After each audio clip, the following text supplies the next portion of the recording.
What? fucking hell. Why What are the you fuck? talking to me? Who are you? Where did you come Well, from? it tells me. It's Why asking me if I want to be recorded. am I turned on? Is he asking for permission? Maybe the sex Yeah. tape. I'm not asking anyone for permission these days. It Oh, says- wait, I need to. That's a thing. You are consenting to be recorded if you press continue. Oh my god. It's Look, fucking- Martin, I am all about consent. Consent first, maybe. I'm not- Wow, don't be vague about it, Mark. Please tell us your opinion. I think we should restart this whole fucking thing. I think that's Larry! right there. Larry! Anyway, it's a cold day in hell. Hit that intro music.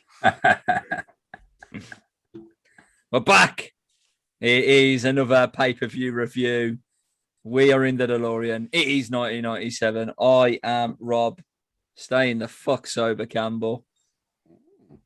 I am a second jobber of the night. It's the only time I'll take your gimmick, Don. It I'm is fine with that. the only time That's I'll take cool. your gimmick. will Also, before someone shouts at me, I am alongside. I am a second jobber of the night. Martin Allen. I love that he's got it. Like it's now, you're now like realistically implying that I am the first jobber. No, I'm pretty sure I'm the first jobber. Or, Then, also, I love the fact also that it's I'm true. who's the first jobber. I don't want to be the. I don't want to be the first jobber. You can I be don't that guy. Larry's the fine first with jobber. We can't find him, so Oh, I'm yeah. going to be the second one. He's a. No, You know what? Larry's a difficult bloke to find. You know. He is. He is. know I'm sure some he's bloke got in it- fucking some- golf, fucking trousers on. He's some never anywhere you'd expect him check to be as shirt, well. Motherfucker. I'm No. gonna say working in is manager of a supermarket. I've heard. You walk into like a driving range and you expect him to like be filling up the fucking Yeah. vending machines, but he's never there. Never there. I think he works in car lot as well, for what I heard. Yeah. Right in a queue somewhere. Everywhere. He's the third one when you get to the cheap car washes, you know, the £3 car wash Yeah. underneath an old garage petrol station. He's the third one usually along, but he's never there. Yeah. Never. It always goes from the first man to the second man to the fourth man. He's never there. Yeah. What a wanker. Weird. And who are you? And I'm Daniel Dr. Bitchcraft Cornfield. Don's going to get told off, isn't he? He's dead. He's definitely getting told off. I'm getting it in early, so Literally, it's 8 o'clock. I can still shout. Wait till it They'll gets sun like, out. It Yeah, becomes the an sun- ASMR okay. after like 10 I o'clock. can't remember what episode it was. But like I remember watching it back, and Don just got slowly like reclused, and he's fucking. well, back in- I'd been shouted at. Shouted at. So I started to be more quiet, and then Don got shouted at, and then it was like, is anyone allowed to talk anymore? Shall we just call it a night? Yeah. Let's talk about the main event. I'm gonna Sting say- shit. Phineas Yeah. got Gonna have into one- legend. Yeah. Just gonna have like post-its with like what we thought of the match offers. Yeah. Literally, that's what you'll need. Your star ratings will be on sticky notes from now on. I've got a gimmick board there. I can jot them on. We can jot them Exactly. on. Get them out of the way. And of course, including on that gimmick board, there is one hell of a hot tag 10 code that is available to use at our wonderful sponsors, Max Billman, Eat Central, Merry Hill, where you can get 10% off all of the gimmicks. Check it out, boys. Check it out. Let's get in the DeLorean. Let's hit 88. And let's land in Richmond, Virginia for the World Wrestling Federation presenting In Your House 15. Yes, we've still got numbers and we have got a subtitle. The subtitle is A Cold Day in Hell.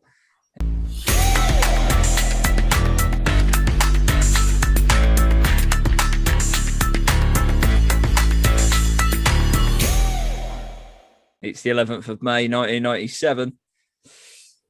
Like I said, we're in Richmond, Virginia. It's the Richmond Coliseum. You know what I'm dead happy about? Oh, I'm yeah. dead happy about this set. Where's this Yeah. set from? I'm dead happy. Where's he set I was happy from? to see it. It's a good set. Jeez. This is the set It that you know that kid who won the house in the first one. That's what I got. He Literally. sold it back to them, Yeah. stripped it, and that's what they've been Yeah. using. And That's then what I'm he's at a done. screen. Yeah. It's good. Give him a season pass. It's good that the house is back on top of a ramp. I like that. Yeah. That's good. We got a 9,381 sellout. And for the first time this year, the World Wrestling Federation happened to be up on pay-per-view buy rate. Pay-per-view buy rate. Yes! They're up by 33k. But, and there is a big but. And he cannot lie. They were up against Beware of the Dog. So, did they really win? Did people just turn off Beware of the Dog because of all of the technical difficulties? Yeah, that's like going to like the parents like fucking sports day, and you got the fat cunt and the really like gym guy. The gym dad did win. Did he really? No, the thing is like the audience. The gym dad pulled his hamstrings, so the fat lad ran in. Yeah. Well, we'll say he briskly walked. Had a small asthma attack, but he won. Did he win though?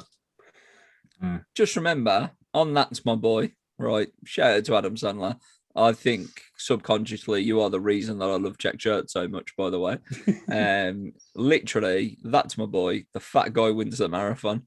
Yeah. And obviously Donnie becomes super rich off that, gets to pay his debt off and doesn't end up in prison to bang, the teacher again.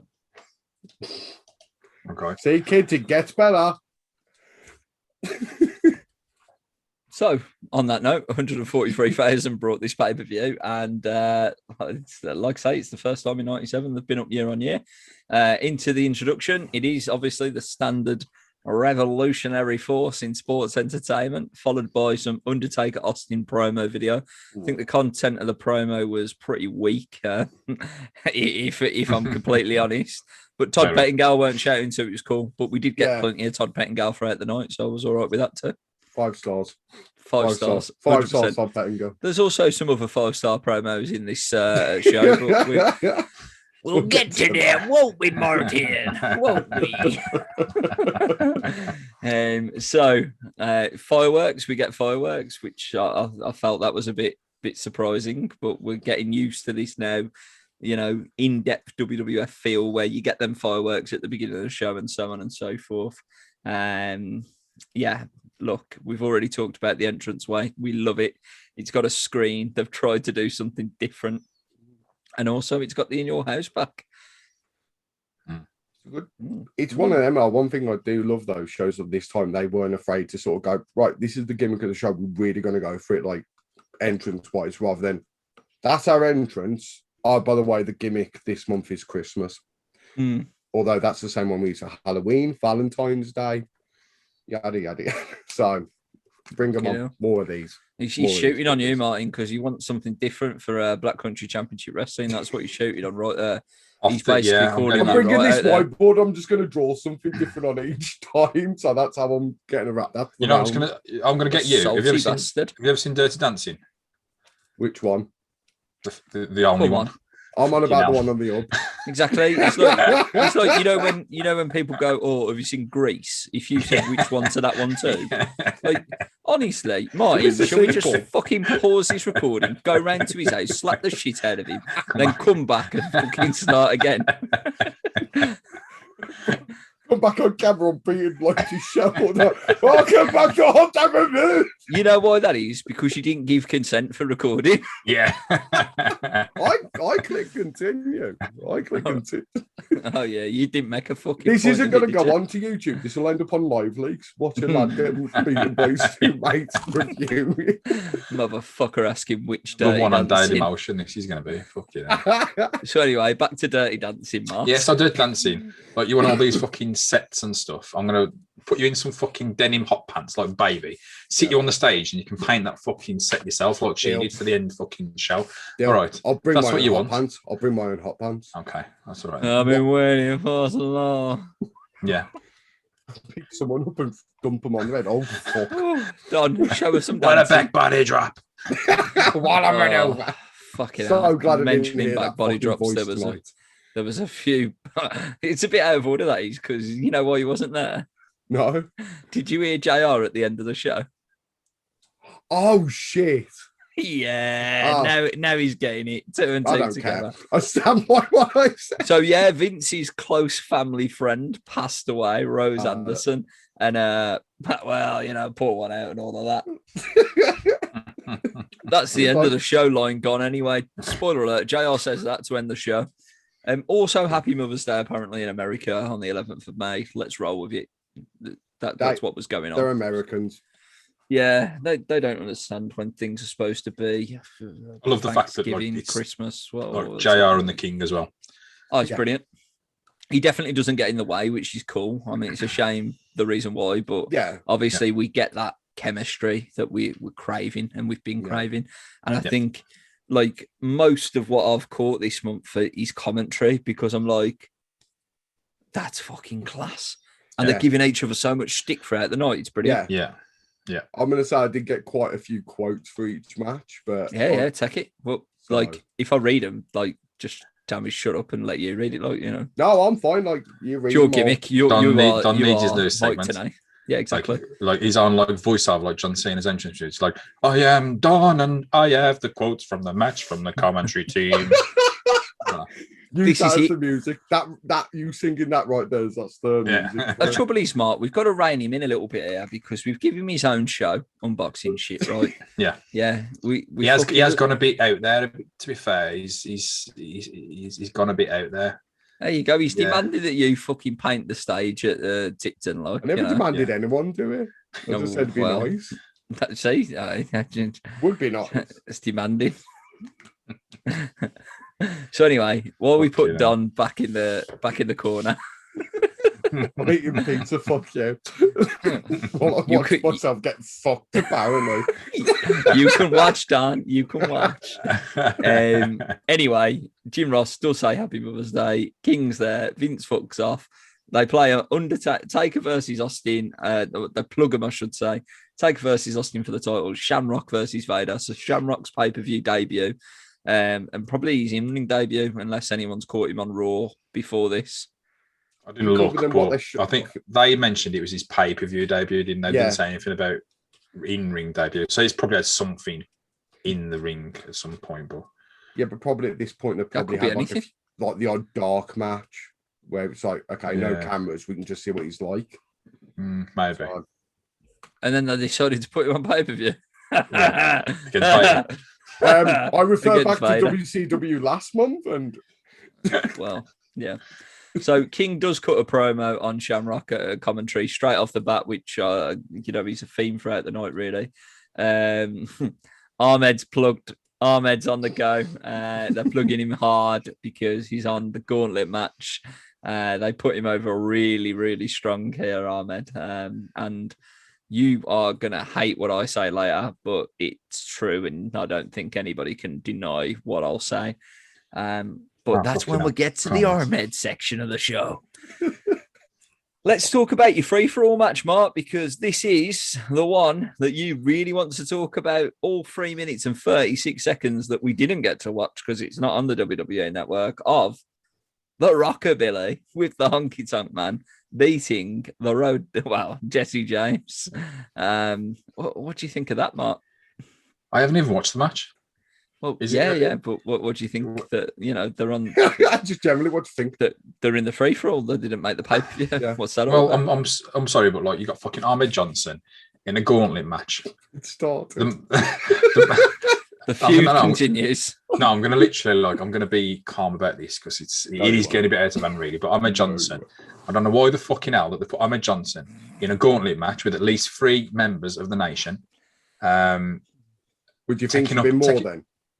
Do you think it should have been all of the nation, like Wolfie D, all of them? Well, he's hard, match against Empire, yeah. He's fucking hard, eh? Gangster, bro. The gangster. Yeah. He's fucking gangster, ain't he? Fucking sort him out then. So I'm not happy that they've put like the greatest tag team ever. This is obviously pre-New Age Outlaws, but they've put them on a fucking like free for all in front of nobody, like fucking go get your drinks match. I ain't happy about it. To be honest, I think the last pay-per-view they did an alright match. I enjoyed it. I'm going to say the permanent nothing match. Absolutely. Talking of the greatest tag team of all time, in the dark match at the end of the night, the tag team titles were on the line. This was off camera, not on pay-per-view. The Legion of Doom. They did beat Bulldog and Owen by disqualification. So Bulldog and Owen retained the titles. Spoiler That's alert. even worse. Owens the Intercontinental Champion now as well. Yeah. Tell me why. Bulldog's still European. They've got all the gold. Yeah. Tell me why that's a pay-per-view. That's a decent semi-main event. That is. I think I even said this to you, Rob, when you told me that match. I was like, you could have made this a 2-hour show, had 6 matches, 100%, and put that match on. Yeah. I'd have been happy as fuck. There's got to be a reason for it.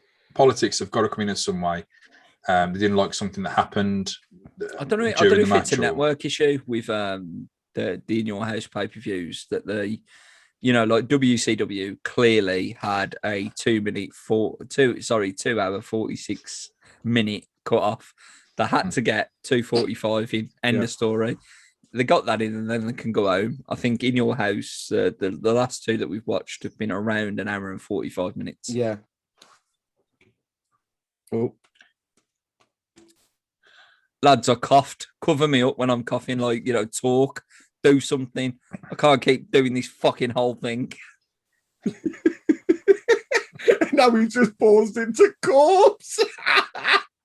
There you go, Rob. I'll cover it this time.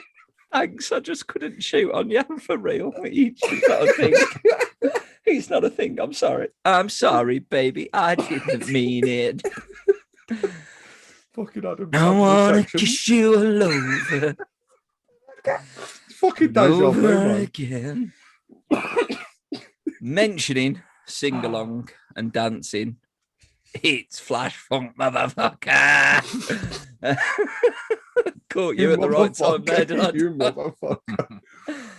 He gets pyro, but he doesn't get any dancers. They're fucked off. JR does cover it quite well. He does say that they're not there, or King says they're not there. I don't know which one it was. Don, maybe you'll be able to help me out with that.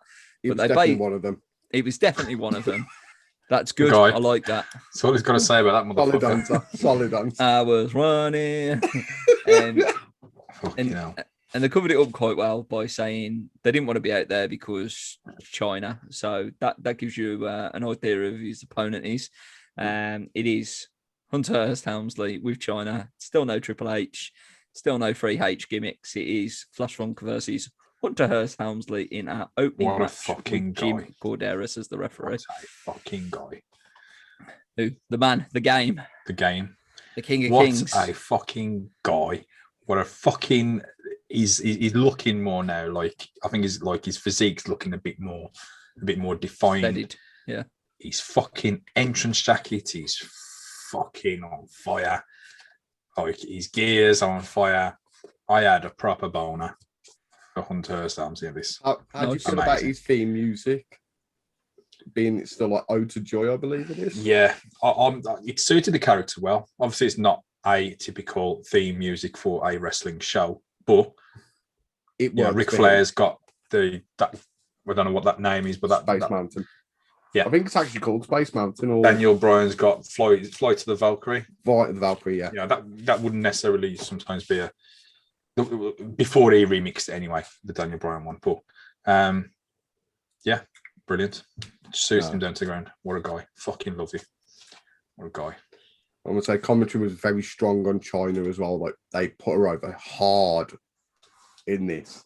Oh, Triple H was also putting her over hard too.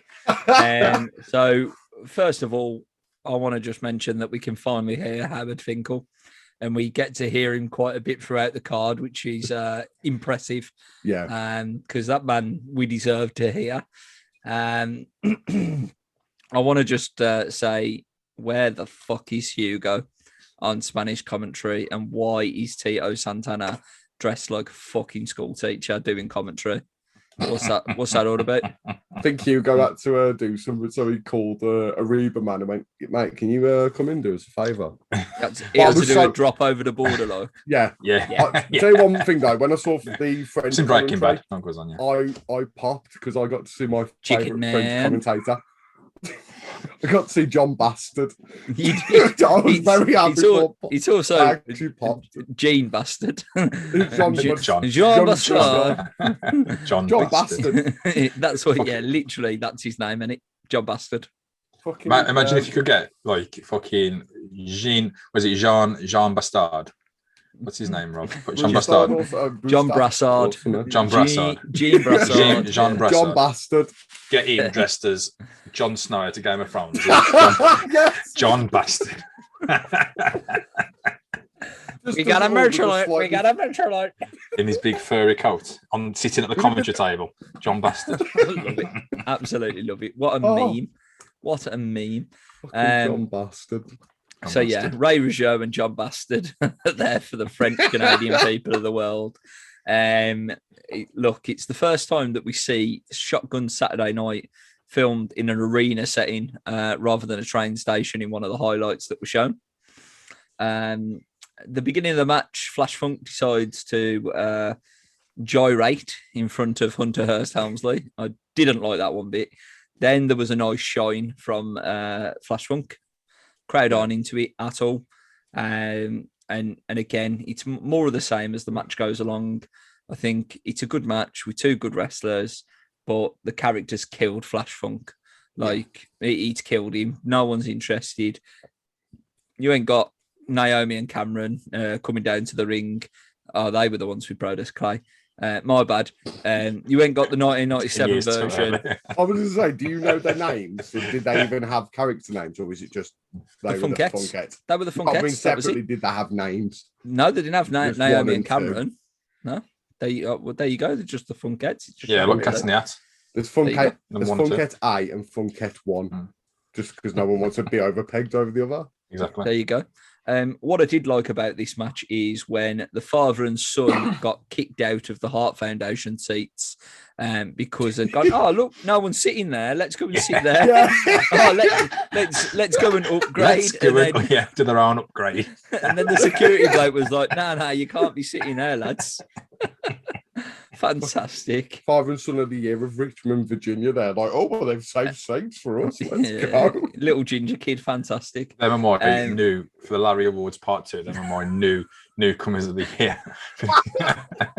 For trying to get upgrades. Yeah. Class. I bet you, once that security guard removed them, that dad went and demanded a refund. Yeah. He probably sued him. He's American. Yeah. It's like, there's fucking empty seats there. And I'm like, no, this is for the Hart Foundation. Fuck the Art Foundation. They ain't sitting there now. Don't realise how blurry he's got to get. He's looking at him fuming. Look at him. Absolutely fuming. It's a good job on Spotify now when they still look at you. It's all right, that is.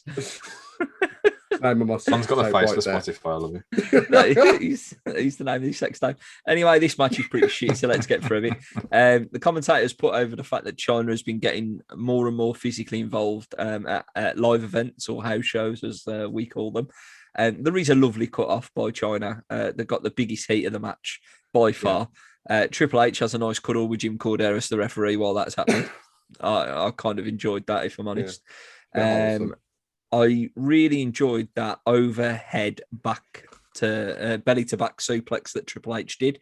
I didn't think the avalanche one over the Triple H weren't comfortable doing that at all because he was like watching him the whole way and so on and so forth. But like, it was safe, it was cool, it was good.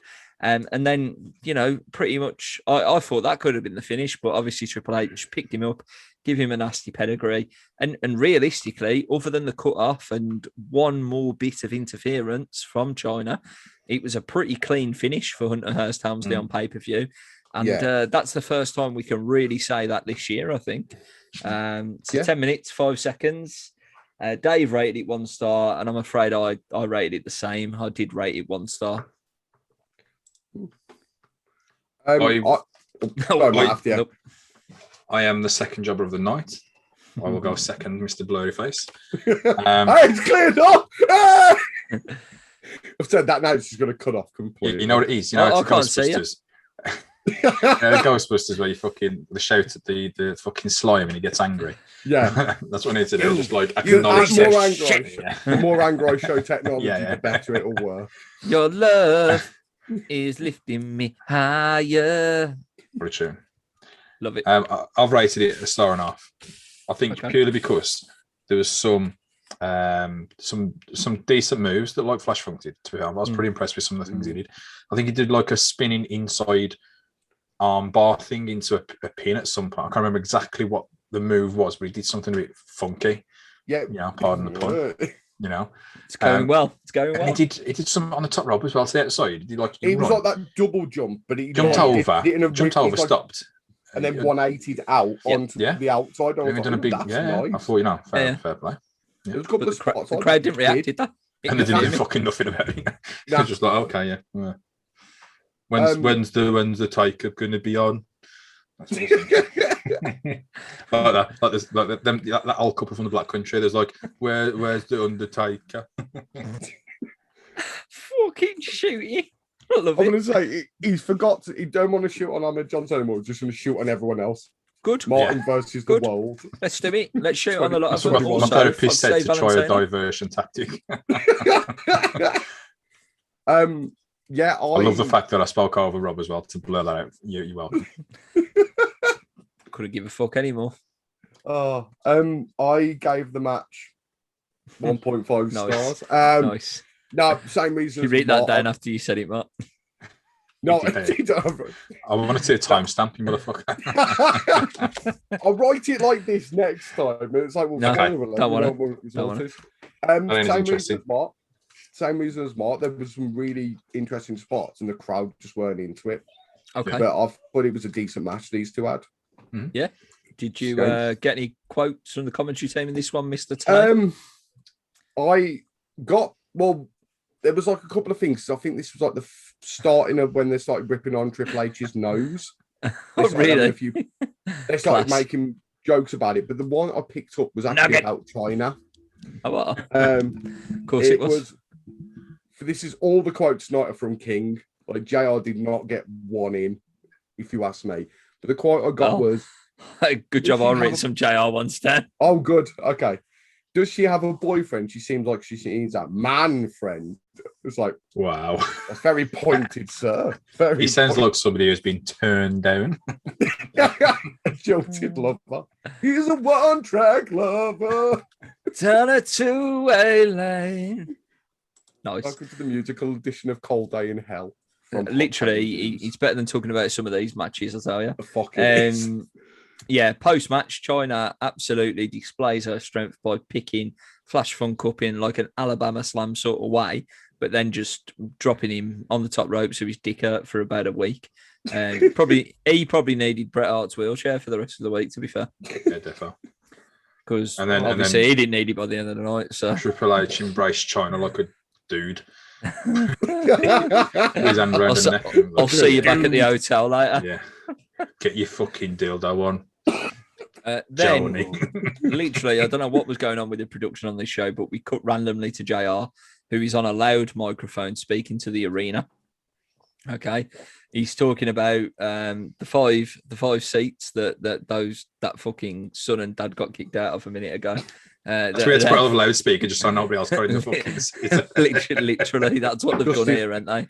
Justice for the Richmond too. Yeah. Bloody Bruce Pritchard's back there going, JR, get on the mic as a rib and tell him no one can sit there, look. Fucking unbelievable.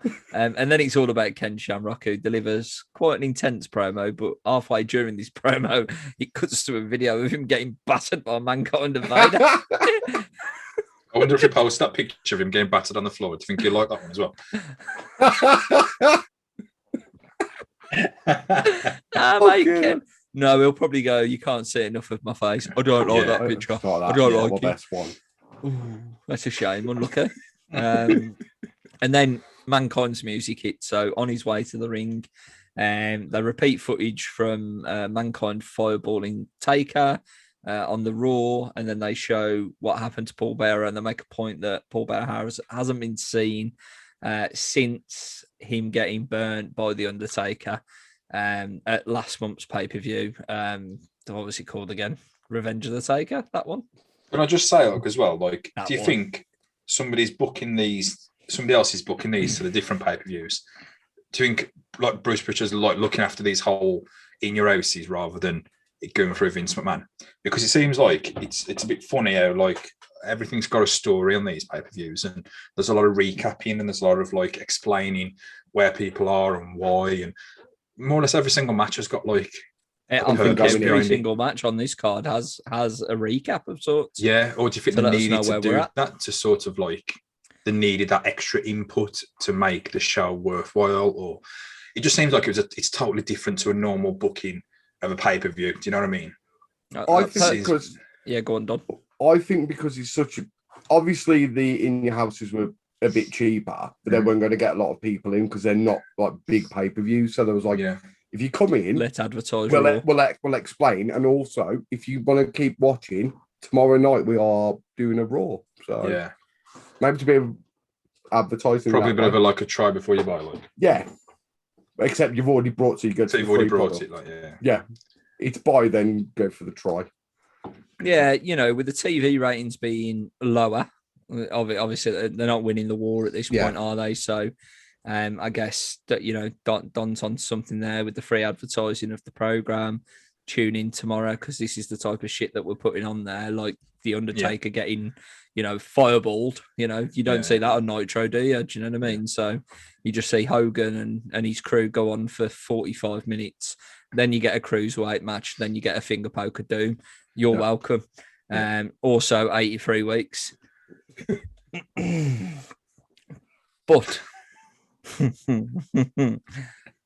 But Todd Pettingale is here, ladies and gentlemen, with rookie sensation, as he calls him, Rocky Moyer, the man that lives on Martin Holland's shelf. Literally, they talk about his debut at the Survivor Series 1996. They talk about him growing in confidence. They recap him winning the Intercontinental title on Thursday night, Thursday Raw, Thursday Raw, Thursday. Did I mention it was Thursday? and then I talked about him losing the Intercontinental title to Owen Hart a couple of weeks ago. Lads, I think Rocky, I'm going to call him at this point, he's starting to show some of that rock in this promo. He's getting a bit more confidence. He's toning a bit more. I think he's on the stead game as well. There's a lot of improvement here for me. I got something different from this promo. Okay. He seemed very nervous, like legitimately nervous. Like, right, we're not going to give you a script. Go. Todd's there. He'll give you something. Answer it. Because he stumbled over his lines once or twice. I agree with that. I can see what you mean, though. There is that sort of confidence growing, but it's not. This is probably like the edge of it. It's like he's just before that turn. But that was what I got from it, at least. I can see where you're coming from. I think there was like, what is it on? Is it there's some on the network out there about The Rock? I don't know if it's what documentary it's come under. If it's like, what was it? I think it's just probably just like the Rock, or how the Rock become the Rock or something like that. I've seen it somewhere. I can't remember where I've seen it. Don't stop the Rock. I think it's called Table of Three, isn't it? With the Nation. No. It's actually really good, actually. Like, them guys. Is it the two rappers and fucking D'Lo Brown? No, it's D'Lo, Mark Henry, and Farouk. So it's actual. The real one. Yeah. But I think the Rock said that he struggled, obviously, with his character for a while, an absolute while. And it wasn't until like a future event that he really found himself. But like you say, Dan, that's probably why he's pushing so hard for when he was the Intercontinental Champion. He's saying like he really wanted to come across as this person, but it wasn't him. Yeah, and the fans just weren't getting it. Like it just wasn't. Yeah, he was all right. He was good, but the fans weren't getting him. And it's because he wasn't himself. And this is probably where he starts to become doing his own thing. Do you know what I mean? Yeah. I think he was nervous about the fact that he was wrestling someone who had just come off a main event match for the WWF Championship on pay-per-view. Maybe. You've got to look at it like this. So if you've just lost the IC belt, like historically, the IC belt's like the belt you use to step up. Yeah, it worked out well for Ahmed Johnson, didn't he? Okay, now one back to 100. But do you get what I mean, though? Like, people who've won the IC belt, especially at this period, tend to go for the world title. So they start getting pushed higher in the card. And I think this might have been a test for... You should do, yeah. You establish yourself as an IC belt holder, and I think that's the workhorse belt, especially at this period. Do you think he established himself as that in the run that he's just had? He didn't have that chance to do that. No. Not in this run he had. Specifically, no. A bit later on, though, it's hard to think that The Rock... I concur, good sirs. It's hard to think that The Rock would be like nuclear nervous weapons. as well. Like going into that type of match. It's hard to. Go on. Sorry, Martin. Sorry, Mark, we segmented into the Matt Berry section of the show. No, that's all I got to say about that. Nice. And he was running. Jenny. I kept running. I love Mark's impression of that so much. And no matter what we think about this match, what we're going to say about this match, the bottom line is we are getting The Rock versus Mankind on pay-per-view for the first time. That's what we're getting. Jack Doan's the referee. It is Mankind versus Rocky Moyer. Like I've said, Rocky, bit more intense, I felt. Mankind plays it perfectly for his character at the time, especially at the beginning in the corner, just rocking back and forth, winding the Rock I love up. that. Very good like, psychology. Yeah. That like lullaby, like sitting, especially the music as well. It was just very, very different, wasn't it? Yeah. 100%. There's literally no reaction at all for Rocky. Not one bit of reaction. And there's a couple of reactions during the match for spots, which I'll go into. So Mankind gets the biggest reaction to start with. So he does the cannonball off the apron to the outside, which gets quite a big pop. I think it was a spot, and it was a spot that was different to what we were going to see on the rest of the card. Yeah, and that's what Mick did. He was very clever about what he was capable of doing and what he was willing to put himself through to get the reaction that he got. And this is just the beginning of it, really. We're going to see a lot more shit over time, aren't we? Yeah. I think everyone always looks at him as just like some sort of guy who just wanted to take the sickest bump. It was like, I always felt with him, he always put them in the right places to get the right energy for the match. If the match is starting to lull, he's like, right, well, I know I can do like the clothesline over the top and hang myself. He's got spots where in his head, he knows. Mick Fowler's always said, though, isn't he, that he always likes to start big. He always likes to make his match, like, just start big. Obviously, as he's developed his characters in WWE, he's done that a bit more, like, but he's very clever in that way. He'll be able to call some off the fly and just say, let's just do this. And yeah, exactly. I mean, you gotta love watching him work, especially when someone's willing, like Rocky in this. This is the most intense we've seen Rocky. Yeah, and it's only going to get worse, isn't it, over the years?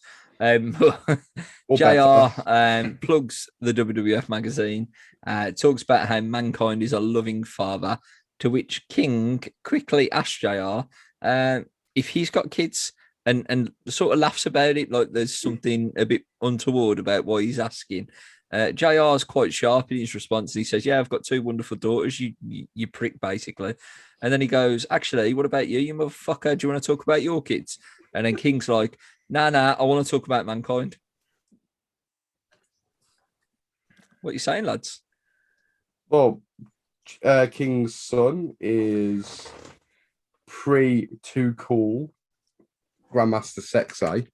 I thought he was going to say Rikishi. Fuck no. Got a lad here. That's how I'm feeling. So, I don't know. I think that was sort of like the in joke again, but it felt very. It definitely felt like when JR said that, though, it was like, fuck off, mate, like Rob said. Yeah. Very. Don't talk about my fucking. What are you bringing my family in for, you dickhead? Yeah. I'll bring your fucking family in. Fuck you, mate. What about you fucking drugged up son? No disrespect, obviously. Brian Christopher passed away. I'm not speaking of the dead, but obviously at the time he would have been having some trouble.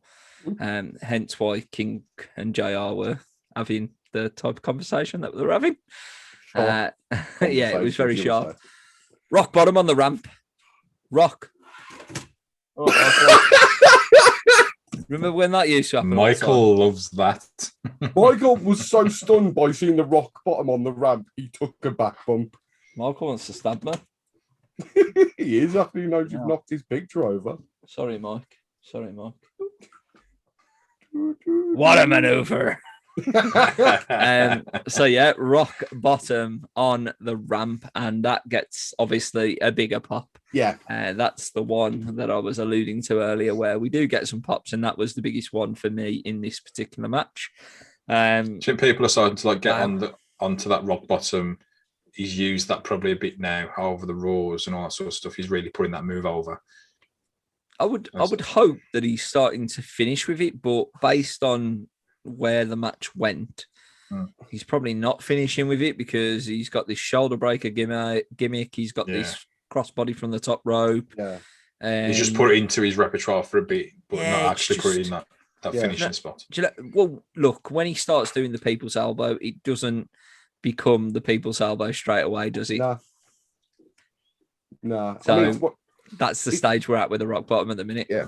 He's starting to put the pieces together, but he hasn't found where they fit. Yeah, absolutely. But yeah, no, it's weird to think though he hit what would later become one of his most famous moves on the ramp. 10 seconds later, they were back in the ring carrying on. Literally. Really, really odd. So JR drops his wrestlers, know how to fall line on the back of that, and a King tells him straight to watch his mouth. So we pretty much move into the finish. The Rock is all over Mankind, by the way, after that rock bottom on the outside. I say the Rock, it's Rocky Moyer. I do apologise. He goes for the top rope crossbody. He gets reversed into the mandible claw. It's over. It's done. It's finished. Mankind wins, and then King starts shooting about Rocky's dead granddad. All match, he was like saying about his deadbeat dad, his dead granddad. I was like, fucking hell, son, calm down. Do you think he's been fed these lines, or do you think that's just him just doing something and then asking for a reaction? Just trying to get a bit of heat. Yeah, because since WrestleMania 13, he's just been a loose cannon. Yeah, he's been a bit of a cunt since WrestleMania. Yeah, I mean, you've rated him, like you put him in your Larry's, like. Yeah, I agree because he's been a cunt. Yeah, by the end of the year, I think he'll be mine. Your cunt. So 8 minutes 46 seconds deep. Dave rated it 1.25. I like this a little bit more than the first match, if I'm honest with you. So I did go with 2 stars, as I felt it was an impressive outing as such, but the crowd weren't really behind it again. So I felt like a 2-star match. For me, I went 2 stars. I thought the match was actually better than the last match. Also, it was very weird to hear that the crowd are starting to turn on Rocky. Yeah. Especially when he went up and you audibly heard booing. Yeah. So I was like, oh. It's coming. Okay. Yeah. But these two, I mean... Against Mankind, who set somebody's face on fire. Yeah. You know what I mean?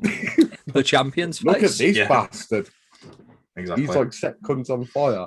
No, but I think it was a good outing for both lads. I think they really, really showed what they can do together and laid a bit of groundwork for later on when they tie back up, shall we say? I think they meet again at some point down in the future. Yeah. I mean, we'll find out. We'll find out eventually if they don't. Might have some sort of connection of sorts. Mm-hmm. Yeah. I went to star and half. I put it on the same level as the first match. Okay. I think there was a really good spots. I think it was all right. Nothing to write home about, but these guys are just feeling each other out, and they like I said, it's the first time they've been on pay-per-view together. They've still got to find that what's right, what's wrong. Let's do this. Build the character. Let's say Rock's on his way up. If Rock had a better character and put the same match on, and you got more of a reaction, that gives you a 3-star better match. 3-star match. This at crowd least. were hard. Oh yeah, they're really hard to work. Definitely. I'd agree with that, as we'll find out later on in the main event. But yeah, so JR's on the live mic again, talking about the Gauntlet match that's coming up. He shows a Raw package of Crush beating 2 jobbers. And then a third one comes out, hits a very familiar finishing move. Turns out to be the Pearl River Plunge. Turns out to be Ahmed Johnson in a hood. And he beats Crush on Raw to stop Crush from completing a Gauntlet match himself. And he has some fucking dodgy tights over his head, like a generic bank robber from these fucking 90s movies. It reminded me of Eddie and Richie in Bottom when they break into that off license and they stick a pair of tights, but it's one pair, so they're stuck like that next to each other. I'd laugh my arse off at that. It weren't fucking great, put it that way. Fucking funny though. We get Eminem gimmicks as the Nation of Domination head to the ring. Wolfie D and JC Ice have still got jobs. But did you get the vibe that they weren't interested anymore? I think they've got the vibe from everyone else that they're not interested. It's finally sunk in. Yeah, because literally they were just no energy, no effort. Going for the motions. Going for the motions. Literally. All right, and 10. And then Farouk's still in an arm sling. We get promo time. We get what I would class as a 5-star promo as Todd Pettingale interviews plaster nose gimmicks, handlebar mustache gimmicks. What did he say gimmicks? Ahmed fucking Johnson. I am serious. What did he say? I know what he did say at the end of his fucking really dead good promo. What he didn't say. What he didn't say? Yeah. And I was thinking, oh, he didn't say it. What the fuck else is he on about? He's talking shit. He's going, I beat you, and a gauntlet, and Ahmed, and the Farouk, and the nation. That's all I can hear him saying, just random words, like meaning nothing. And then he says, 5 stars. And then he's like, and at the end of it, someone's going all the way. How hard your catchphrase? You're going down. You're going down. I was thinking he's going to say somebody's going down. That, you know what? I would have forgave him for a shitty promo if he'd have ended with that, like somebody's going down. But that's the way he said it. He went, somebody's going all the way, and I'm like, oh, for fuck's sake, mate! You've literally just made Mark. One job. You had one job. You had one job. Did you put the subtitles on? Even the subtitles was like, what the fuck? Like, literally, inaudible. Inaudible bollocks. English language. Question mark. Foreign translation. Oh, man. Oh, fucking hell. Why does he talk like that as well? Like, obviously, he's not an idiot, is he? He's not, he obviously, but he's not, like, he's American and he's got an American accent. What the fuck does that mean? What the fuck does that mean? He's American. He can't be an idiot. He's American. Did you watch Donald Trump for the last 4 years? No, but you know, he's not an idiot. China. He's not an idiot, and he's the also China American. Virus. if you drink bleach, what? I'm drinking 17 pints a day. What did you just tell me to drink? Why have you just told how many people in your country that you're in charge of? You've got a death rate number that you need to hit overnight or some shit, because fuck me. What he's going to say? What he's going to say is from Richard, Virginia. If you drink COVID, if you drink bleach, then you've not died of COVID. You died of bleach. The numbers are fucked. Unlucky. Bye, Dan. So, Mike Chioda's your referee. What a legend. As we get Ahmed Johnson in the gauntlet match against the Nation of Domination. Big pop for Ahmed, as I expected. I'm not going to lie to you. This crowd, for some strange reason, fucking take to him, and I don't get it. I really don't. But Martin does. Gorilla Monsoon obviously comes out. He's on the case. Would you stop it? And he tells the Nation that they've got to stand up the top of the ramp as one man in the ring at a time, basically. Who's starting? It's Crush. Crush versus Ahmed is the starting match. JR does tell us at this point that Ahmed is a former gang member who grew up in an abusive household. Martin, what do you think of that, mate?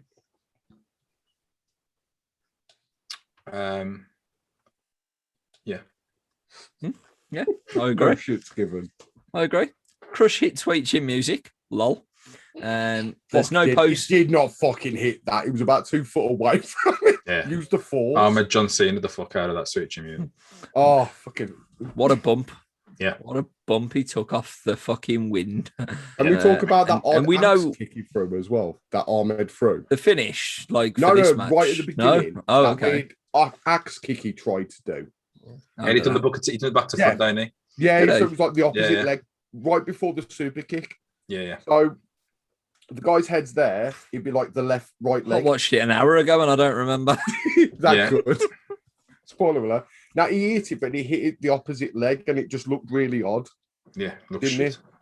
Really odd. It looks shit. There's no posting from Ahmed during this whole fucking thing. JR says Big Johnson is hard to handle. Yeah, you're welcome, Don. They were his words, and then here's my words: G-string Johnson. Yeah. He loves a good G-string. He fucking loves it. He loves 20,000 knee pads.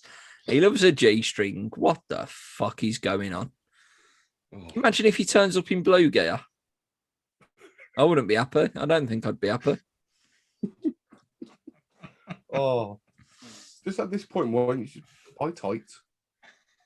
Just buy tights, because frankly, mate, I don't need to see. Wear your red fucking tracksuit at this rate. Yeah, actually, I prefer that. Just slap. You still got your 99 fucking red knee pads on underneath, but life goes on, doesn't it? Can't win that. Obviously, the knee pads are protection, surely. So it don't matter if you have got some tights over it, isn't it? Really, you know what I mean? It's good. You know what I mean? Mark's got no energy for this. Fuck off, man. I can't be bothered. One thing I can say, I forget. Is it this shitty section or is it the next shitty section? The turnbuckle pad comes off. Next one. Okay. Yeah, we'll save that shit for the next shitty section then. And that's so we're about to go into that next shitty section because Crush, can I just say as well? Yeah, Crush. Say what you want. Like, to be fair, Ahmed pulled off a pretty decent spinning heel kick. Yes, he did the finish where he did that reversal into it. Yeah. Yeah, that looked nice actually. Yeah. But Rob's going to give the finish now. Sorry. No. You carry on, lads. I'm going to bed. I've had enough of talking about this pay-per-view. This is the WWF pay-per-view and it's embarrassing. Like, I'm embarrassed to be the WWF guy watching this shit. Right. Here's the thing. Yeah, you might think that a heel kick was decent. I'll tell you 10 reasons why it wasn't. And that's purely because of how long it took Crush to go. Go on then, hit me. Go on then. Hit me. Go on. Hit me. Go on. And then he hits him 10 minutes later. I don't know why Crush was calling for help, and then no one was bothering. Farouk weren't going, nah, lads, don't go down. There was no point to it at all. I don't know if it was supposed to be causing some tension. It just didn't work for me. It doesn't work for me. I think that's what it was. Just a tension builder between them, maybe. Yeah, because that's the only other thing it can be. Obviously, at some point in the near future, this is not going to be the nation of domination. It's just, if they were trying to put over the whole, right, if you get disqualified, we'll throw the match and you've lost, therefore you disband. If they'd have done something that, it'd have made more sense. But they didn't explain it. So for people watching it, maybe they've decided not to sod it or go see a show. Yeah, because it wasn't explained. Crush was all out. Like at the times when he was asking people to come down, he was on top anyway. So there's no point. Like, I'm winning. He's got it in hand. Let me get a few more people involved though, just to make sure. All Crush done is he's just buried himself a little bit, looking like he needs to ask for help when he's on top of when he's on top of somebody. He's on top of the new sensation of '96. Yeah. What was it? Salty Rob Monday done? Oh, it was from last time. What was it in grey? Oh, it's in very pale blue. Why am I salty? No, it was from last week when we was doing the reviews, the watch-alongs. I was too drunk for that. No, when you was having major technical difficulties and just getting majorly salty, and I'll be honest, I haven't touched it because I like it. So I'm all right with it. It's getting added. I was just worried. I was like, when did you see me turn around, right that and go? No, I didn't. Your head just popped to the side. I saw Wes Bedford, and then I seen that, and I was like, "What does he mean, Salty Rob Monday? And why is it in grey? Is that an Easter egg for people or something? Like, what's going down?" It's for our YouTube watchers, because Spotify, if you're listening, you ain't gonna see it. I just thought I'd call you out for being a cunt, to be honest. No. Cunt Crusher, if you like, because Crush goes for the heart punch, and then all of a sudden it is over with that reverse heel kick that you clearly liked. And yeah, Ahmed beats Crush. Savio Vega heads to the ring with a bad ankle. Then he doesn't have a bad ankle, and it's fine. Big stiff back body drop, like a dangerous back body drop on Savio. And then, go on, talk about your turnbuckle, Martin. Yeah, so I didn't see the turnbuckle pad come off. Did somebody take the turnbuckle pad off? I think it was off the whip, wasn't it? Because he didn't buckle like a bitch. Something like that. But then, is it Ahmed gets fucking like smashed into the buckle? Like, I think they forget that it's not there, the pad, and he gets his head, bangs it. That's a finish. That's a blade job. That's something big. That's like disqualification or something. I think they just forgot that, like, because even the camera bloke went and then like looked down to the pad and then come back up as if to say, people in the back, do we acknowledge what's just happened? Do you want to give the referee some direction now, or literally like he's just buckled him straight off a bare fucking turnbuckle with his head. He sold it for a bit as if it was just a normal. He just took like a slingshot, like yeah. And he was getting back up, and I was like, oh, okay, then maybe that wasn't supposed to happen because I didn't see the turnbuckle pad come off. No, because he got his arms right in the way, so it was like, of course he isn't going to sell it like he's been knocked the fuck out because his big arms in the way. Yeah. Out of all the turnbuckles, you had to go back to the one that was off. If Savio Vega would have seen that, I would have aborted and gone to a different buckle. Maybe. Why did he do that? Maybe that is why Savio Vega started bumping like Shawn Michaels against Hogan. Maybe. Because he did. I think he'd seen what Crush had done and went, right, I'm going to have to up it a bit just to try and get something out of this crowd. Did you see that splash as well from the middle rope that Ahmed went for? What was it, my rights? he jumped, Man, and he looked like a dead fish. He looked like a salmon who died midair. Literally.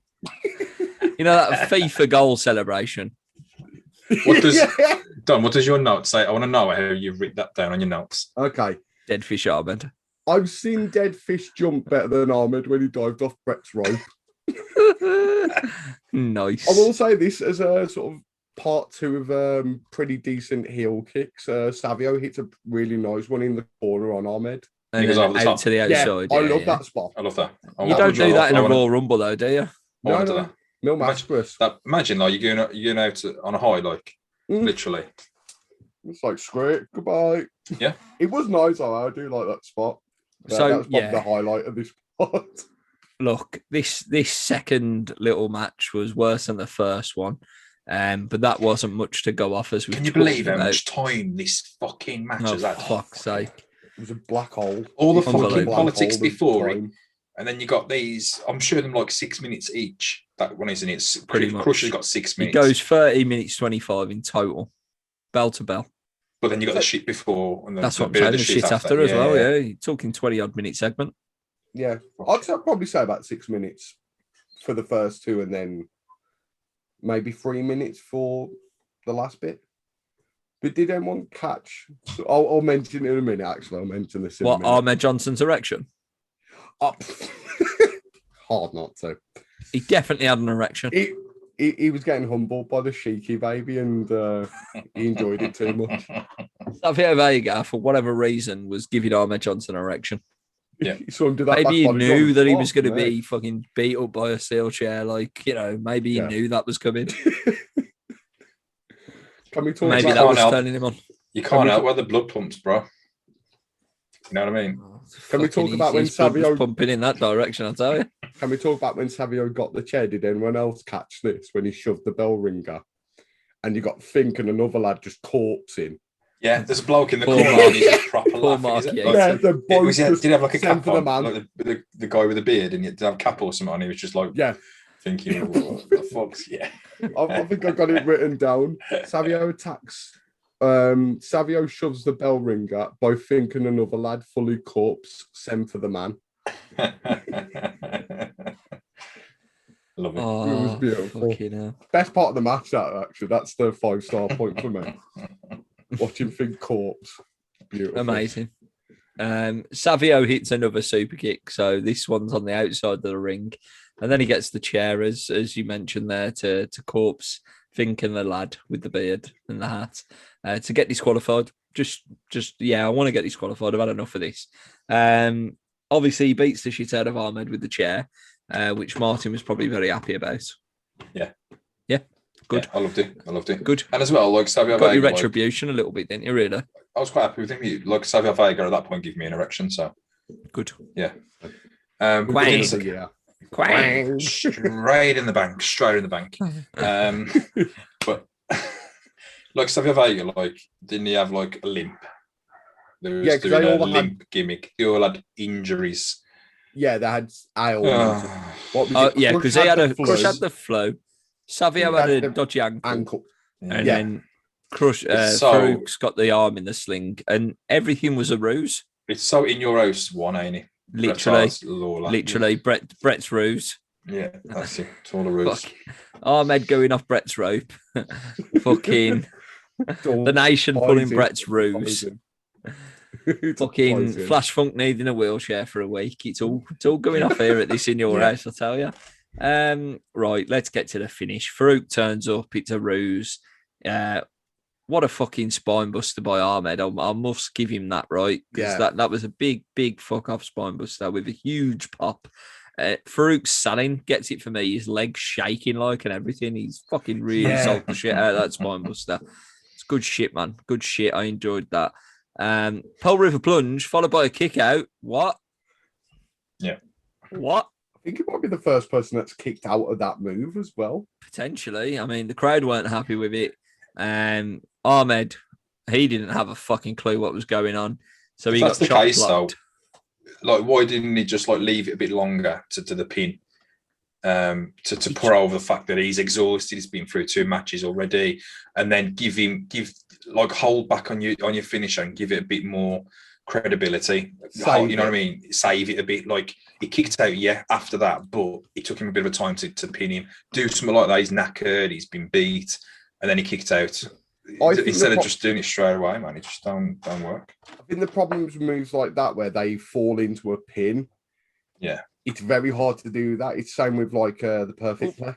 Well, look at Batista. You've already done it, I suppose. Because that's the most similar move, isn't it, really? The Batista bomb. Yeah. When Batista does the similar gimmick like this, where he needs to adjust for the pin and make it last longer to get to the pin, and then obviously you get the 2 count, he does a backwards roll. Yeah. So he gets out of it himself, so to speak. Ahmed was too fucked to do anything. Yeah. Never mind a backwards roll. He was legit blowing at this point. Like he was blowing after 2 minutes fucking in. 2 minutes in with Crush. I don't know how he carried on, to be honest. Yeah. But chop block and a dominator for the win. So the Nation of Domination are victorious. And Ahmed Johnson loses on pay-per-view, probably for the first time this year. I think it's the first clean. Yeah. Yeah, I think it's the first clean loss he's taken on pay-per-view. It's all going Martin Holland's way. It's all coming up. I couldn't dream of anything but. Look, 30 minutes, 25 seconds of pure bollocks. Dave rated it 0.75. I'll give it half a star for some reason, but talking back and looking at it, I might change that. Let's see what you're saying, lads. I've gone half a star, and I'm going to stick to it. There was parts in the match where it could be. I don't think this match.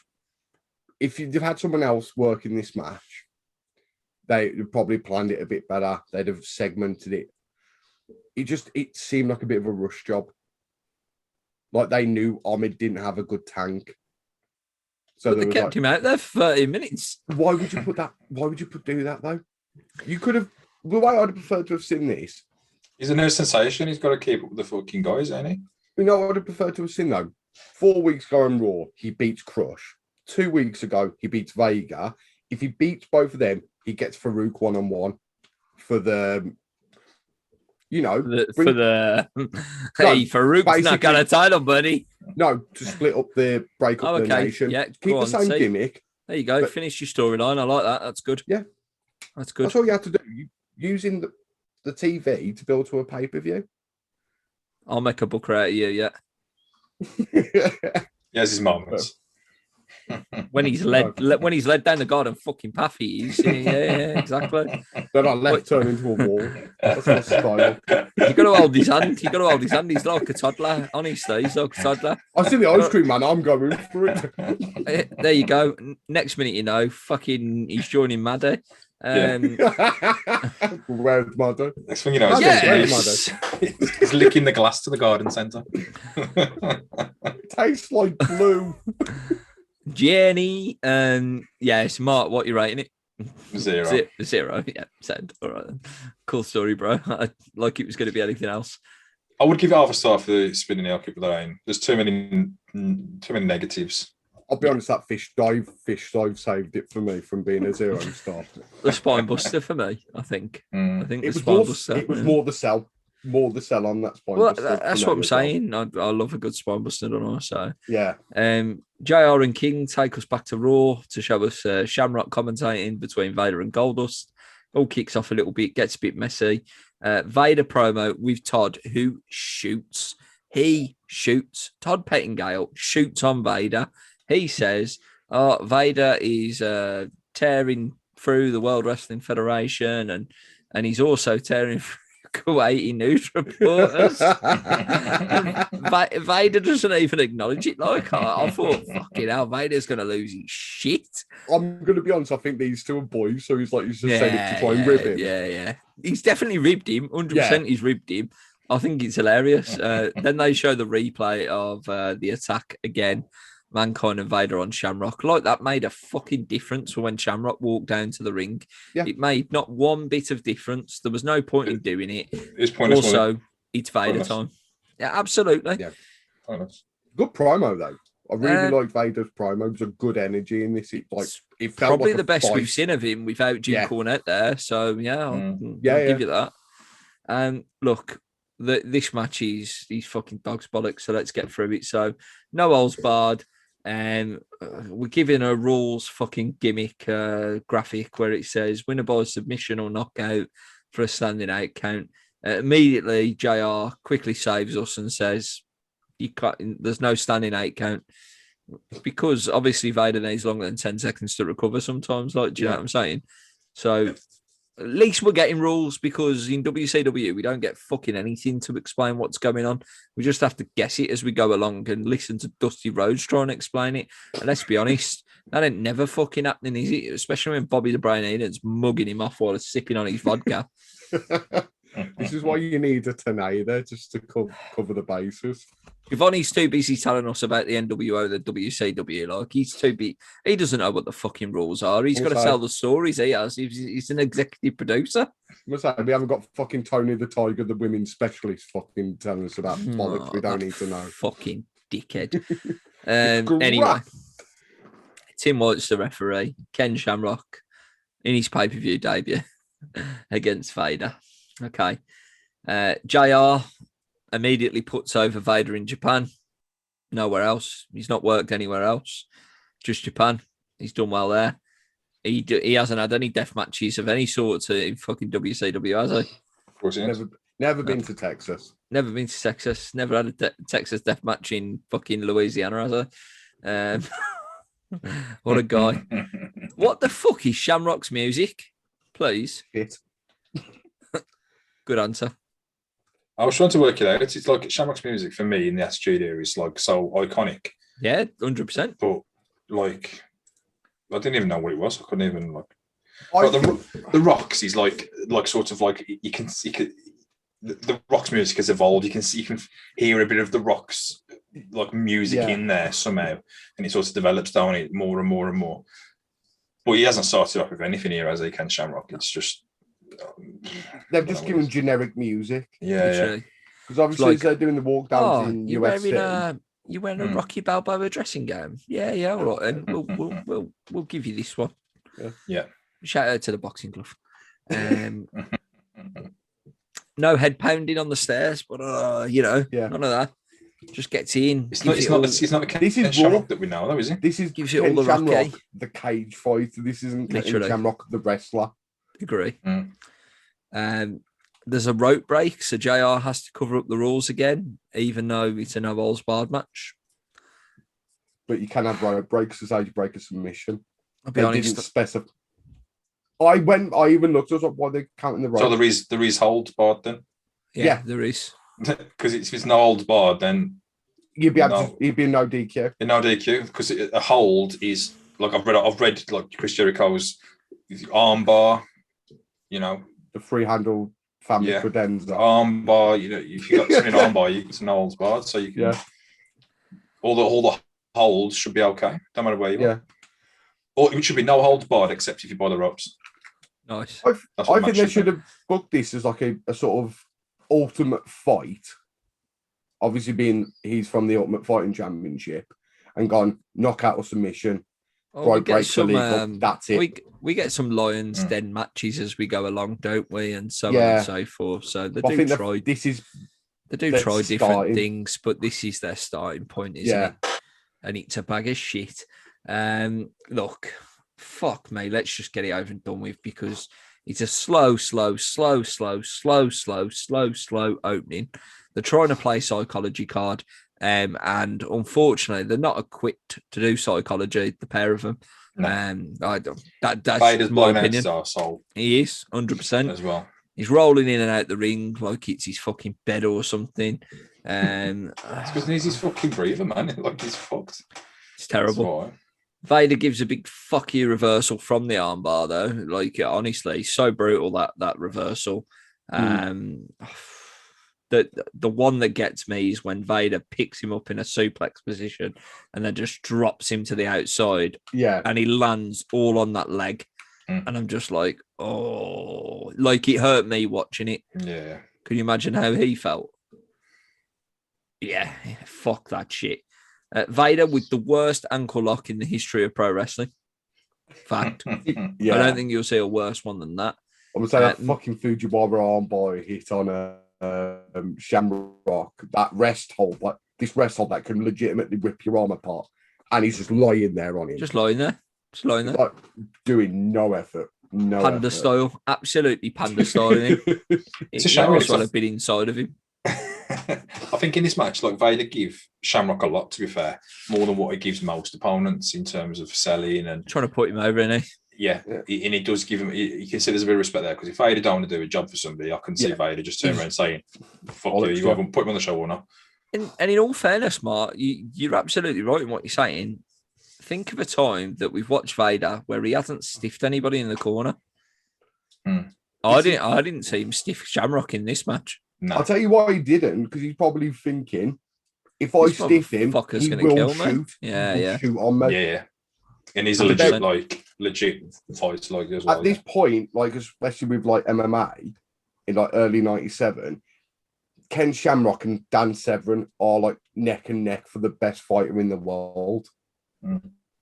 So this is like later on that we have Tyson. It's like you're going to see Vader and Tyson. Vader starts throwing corner shots like that. Tyson will hit him.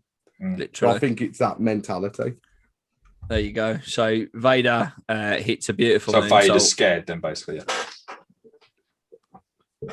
Say something. Then again, Vader can fight. So it's a weird one. I think he's trying to play a bit. He doesn't want to get into a fight, but if he has to, he will. I think he's trying to put him over as well, isn't he? He's after his payday. Probably run out. Yeah, I mean, it's almost like Boy Meets World, isn't it? Oh, he's got to look after it. He's got to think about his son when he finishes the match. You know, that's the absolutely. problem.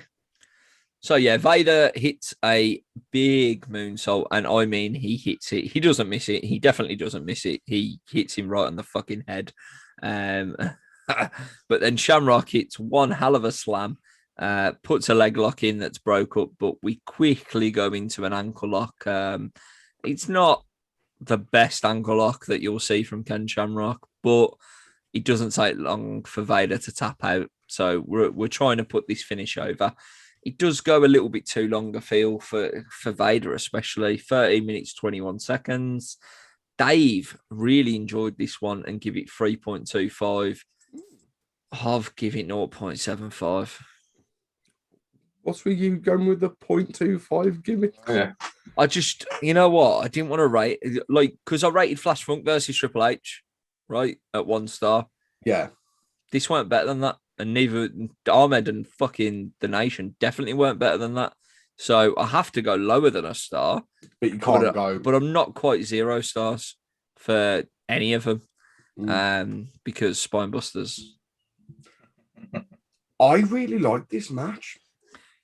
Okay. I genuinely like this match because it felt like it didn't feel like a wrestling match. It felt like this is like a shoot fight. So for me, I rated it 2 stars. I just think matches like this hadn't come into fashion yet. So being like the first, what's the saying? It's almost as bad to be the first of something it is to be the latest because people don't get it until it becomes popular. Well, like nowadays, like you said, we've had like the Lions Den matches, we've had like the Raw Underground gimmicks, we've had like the cage matches in NXT where it's like a pit. Their matches are more common nowadays. What's the exception to the rule? This one. No. Just based on, you know, if you're not the first, something and so on and so forth.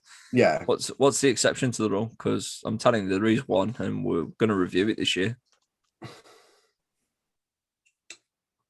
Get back to me on that. What would you say? Shawn Michaels, Undertaker, Hell in a Cell. First one ever. Still one of the best to this day. Yeah, okay, I'll give you that. I'll concede on that one, but I think the general. Oh no! I just said what's the exception to the rule. Yeah, that's what I'm saying. Like I could completely agree with you. I just think there is an exception or a couple of exceptions, but that's the one that comes to mind. Yeah. Oh, okay, that's fair. Same with the Elimination Chamber actually as well. I think the first ever Elimination Chamber is a really good one. I think anytime Sean's in the first of something, it's going to be good. He's the exception. He's the man. Shawn Michaels is the fucking man. He starts smiling and the match. Well, yeah, he still hasn't found his smile, unfortunately, but he's back next month.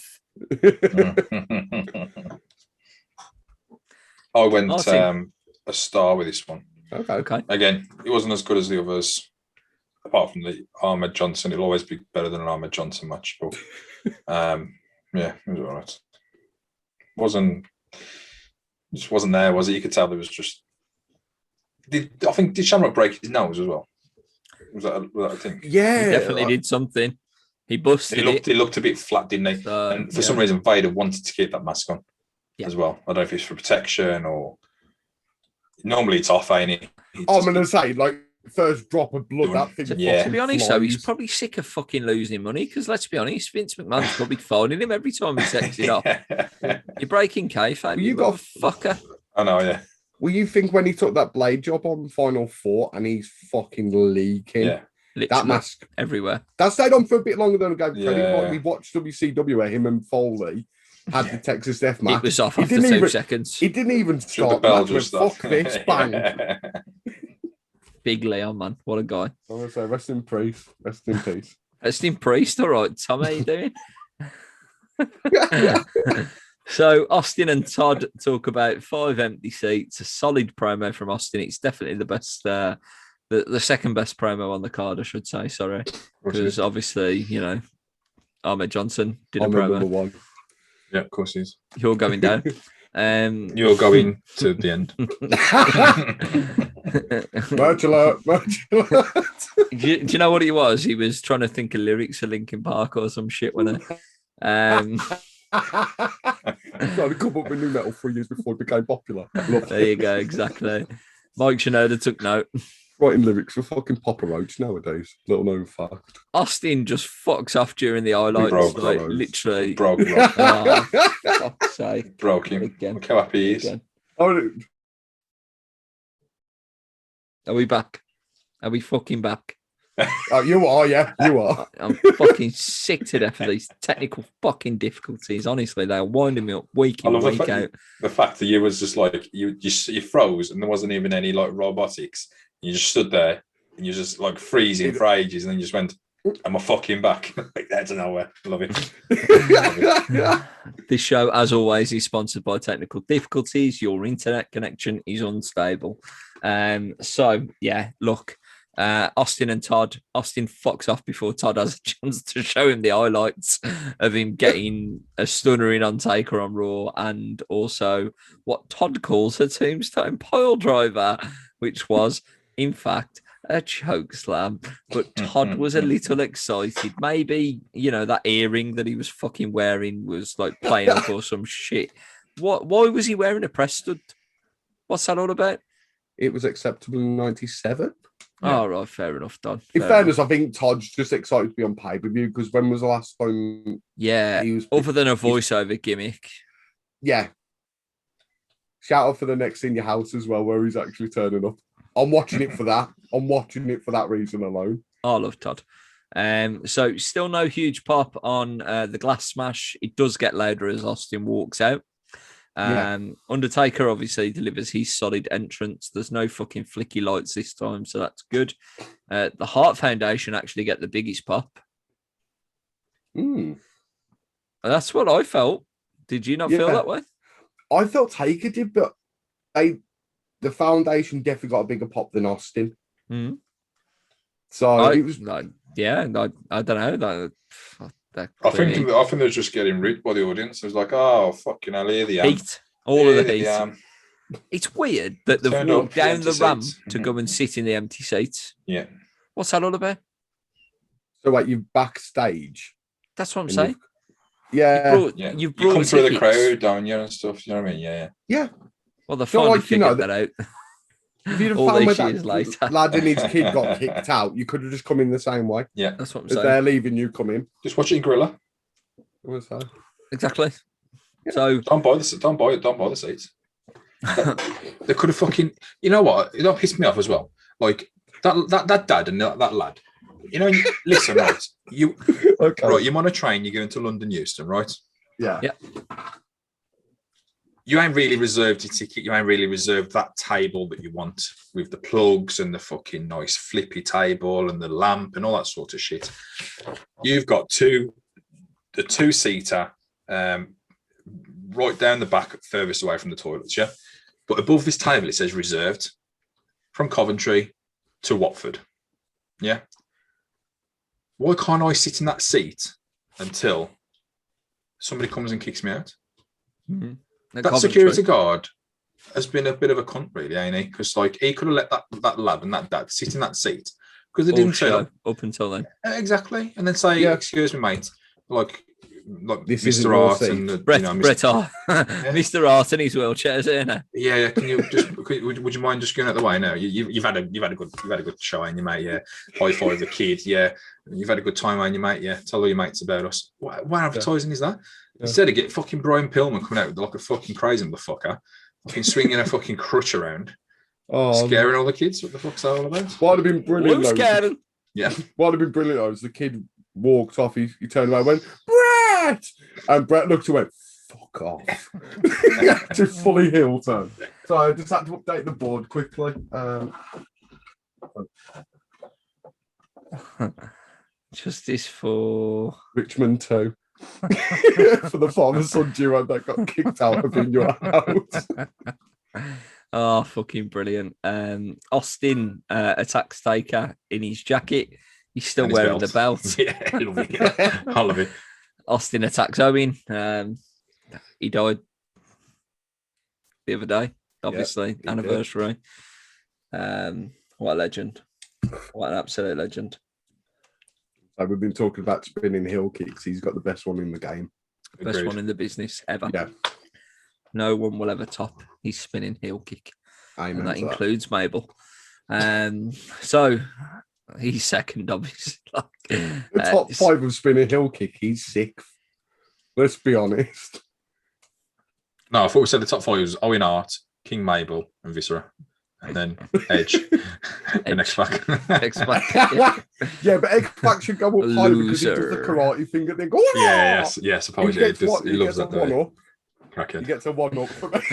Rob's cool, 6 for the man. Viscera's got to move down a spot, and he really. You can't outtake King Mabel, but he can outtake Viscera. Yeah. Look, this match again, slow build, little interaction, no major spots, all heat throughout, I felt anyway. And I writ that 10 minutes in because I didn't have anything else really to write other than it's all leg work from both. So Austin starts on Taker, then Taker turns it around and works Austin's leg.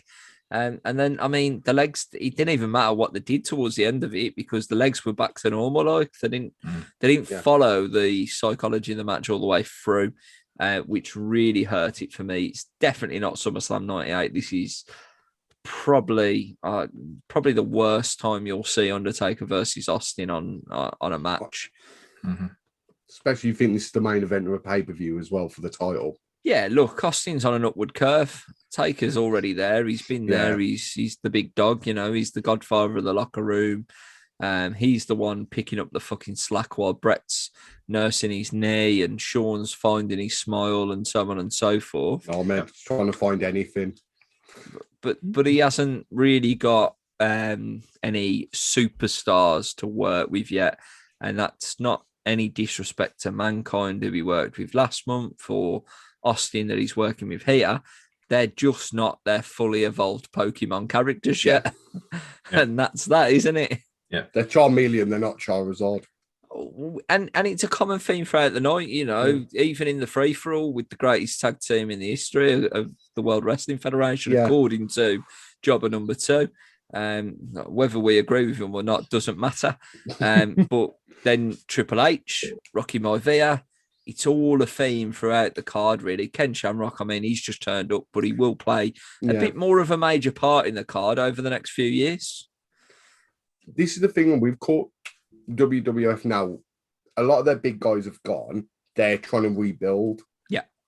You'll know when it starts hitting, but this is the awkward moment when people are starting to move up the card, but they haven't found themselves yet, or they haven't found their niche. So we're going to get a lot of things like, it'll be interesting to see what in 6 months, but this is what we're at right now. That's just the company for you. I think SummerSlam's a little bit more of a turning point as well, isn't it? In a couple of months in August. So that'd be an interesting one to sit down and rewatch.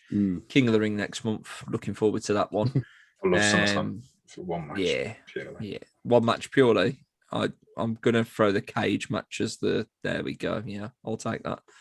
Obviously I like Sean in a vest, do you know what I mean? He looks way better than Ken Shamrock, doesn't he? So, you know.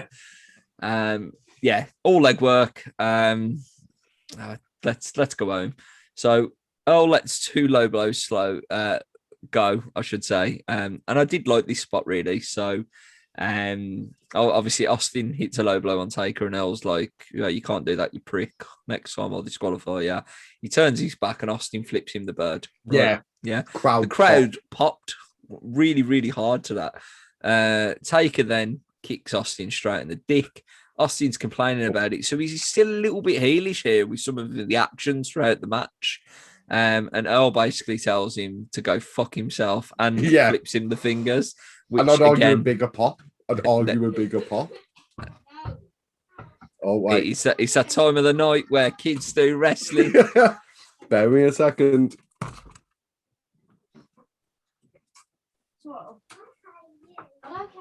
No. Are you coming in to say hello? You want to come in and say hello quickly? Yeah. Yeah. Pussies. Right, you only coming in for a minute, okay? Hello, Logan. Oh. Hello. I want to say, you want to say hello, Logan? Who's he got? Who's that? Who's that, Logan? Flippy. Yeah. I want to say. It's a nice haircut, that is, Logan. Doing all right there. Nice haircut. So, okay. Logan, who's got the best spinning heel kick in wrestling, in your opinion? You don't know. Okay. Owen Hart. Would you say Owen Hart? Please don't corona in my face. You say, has that kid been lateral flowed? Bloody hell. So, do you think Owen Hart's got the best heel kick in the history of wrestling? It's like me after a trip to Amsterdam, that is bloody hell. Right. Anyway, you're going to go to bed now. Are you showing me him because I look like him because I've got glasses? Is that what's going on here? Do you think Rob looks like Flippy. Yeah. Right then. I don't know if that's okay? I honestly don't know if that's a compliment or not. Tell your mum I said hi. Oh well. You're gonna say goodbye. Okay. That's what happens when I make puns and jokes. Give me a sec, right? Yeah. Oh, come on, coffee. What a main event. What a main event this is turning out to be. Now you'll shout. Bye. Bye. Kids do wrestling. Mate, I think you're using too much like beeswax, man. Who? Me? Yeah, like you know the dead shiny polish. Like it's just not. Oh, you mean on me table? Like? Yeah. Look at the fuck. What's going on there? Isn't that got a back? It's just leaning up against the window. So look, it's working from home. 2021 for you, ain't it? Yeah, definitely. It's not having it tonight. I think you're right. I think I've gone a bit hard on the polish. Yeah, of course. Fucking hell. What's happened to Mike? Well, I keep dropping him, look. Has he been on the powdered sugar gimmick? And... He's fucking pissed off with me. That's what he is. Fucking ghost. What's this boxing glove gimmick, Rob? Yeah. Okay. So, obviously, you know, our very good friend on the show, Captain Whitty. Yeah. Oh yeah. So yeah, this has been hidden away in the box, but he wore this in our wrestling match. Oh, okay. At FCW at the Christmas show, Baggeridge, 27th of December 2019, and he kept one glove, and I've had the other glove, and we both signed it, and we both dated it. So yeah, that's to shout out to Captain Whitty. Mate, that needs to go in a box frame with a little photo. That does. Yeah, because there's plenty of good photos from that night. Yeah. To be fair, Oscar did a great job that night. Maybe the Rocky Balboa one. Who knows? Do you think if you or Whitty were to get them printed, you should go to Max Spillman in East Central and Mary Hill? Well, it would be a really good idea because obviously being huge sponsors of this show. Being an actual sponsor still makes me laugh. Still makes me smile. We know. We got it over, boys. You will get that 10% discount off with the code HOTTAG10. East Central, Mary Hill, Max Spillman. The finish then. The finish. So, choke slam. Stunner. Pillman rings the bell. Earl can't make the count. Austin should have won the title. Should he? I don't know. Tombstone reversal gimmicks. That was a pretty good spot. Yeah. We finally get the tombstone from Taker on Austin. And then the Art Foundation attack right after the bell, like it's Monday Night Raw or something. It's not a pay-per-view. We're just gonna go in there and attack it. Austin goes after Brett because he's isolated and left on his own in the wheelchair. He just basically tips him out the wheelchair, don't he? It's hilarious. Chokeslam to Owen. Fantastic. Great check shirt in the front row. Taker's blowing. Austin hits Taker with a stunner. And then they all go after each other, running up the ramp after each other. And that's the end of the fucking show. What a fucking clusterfuck. Honest to God. This is like a weekly Nitro, that is. Literally. DQ. That's one segment. It's not even a week. Yeah. It's like one segment. Every main event was ended in a DQ fucking clusterfuck. What a DQ, clusterfuck, man. title change. What a clusterfuck. 20 minutes, 6 seconds of an absolute clusterfuck. Dave rated it 3 stars. Oh, I've gone 2, lads. I can't give it any higher than that. And that's, I think, purely based on Austin and Taker and a little bit of some spots that I enjoyed. There ain't much. There ain't much in there. There really ain't. Maybe a second now, then done. Fuck Nah. it. I'm debating this one. Yeah, I've gone 2 stars as well. It was 1.5, and then I thought it's better than the first match. The crowd was into it, so you had the star power, Art Foundation, all that. Although it was a clusterfuck and loads of shit was happening, you had a lot of drama. Who don't love drama? The drama. Yeah. All of the politics. Yeah. All of the gimmicks. in that order. All of it. I'm going to go 2.5 stars. I think the drama was really good. Like the spot when Austin reversed the tombstone, I actually went, fuck, he's going to drop him on his head. He's going to roll my mind in, like. Yeah. I actually really liked the match. Like, It's the big dog. Dun, dun, dun, dun, dun. Friday night SmackDown. That's all. It's every week, isn't it? It's every week. That's how it starts every week. And then at some point, it's boss time, and just fuck off, Michael Cole, you cunt. But yeah, this crowd did not help this show at all. I think that's why we're so down on the show. Yeah, the crowd really hurt this. What did they come and see? I bet you they were hot in the dark match between Owen and Bulldog versus LOD. Oh yeah, I bet you that got the fucking biggest pop of the night. Yeah, and I'm still even questioning with the shitty finish. Why that was a dark match? I don't get again. it. I think it comes back to how much time they've got. Yeah, well, like I said, sorry lads, drunk. Take that Gauntlet match. Take that Gauntlet match out. Yeah. Just do a squash job. Do Farouk squashing Ahmed in 3 minutes. That would have been 5 stars then. Yeah, I'd love that. I'd love to be PWI Award winner of the year. I think that would have been our match of the year if that happened. Yeah, definitely. Look, it's took the opposite effect on Revenge of Taker. That was our highest rated show of the year so far. This becomes our lowest WWF pay-per-view so far. It still doesn't top sold out. I don't think anything will. I was going to say, it's good have. Like he could have. He was close, but no cigar. So. Overall, our star rating for this show was 1.3 stars. Don, you've actually rated this the highest at 1.7.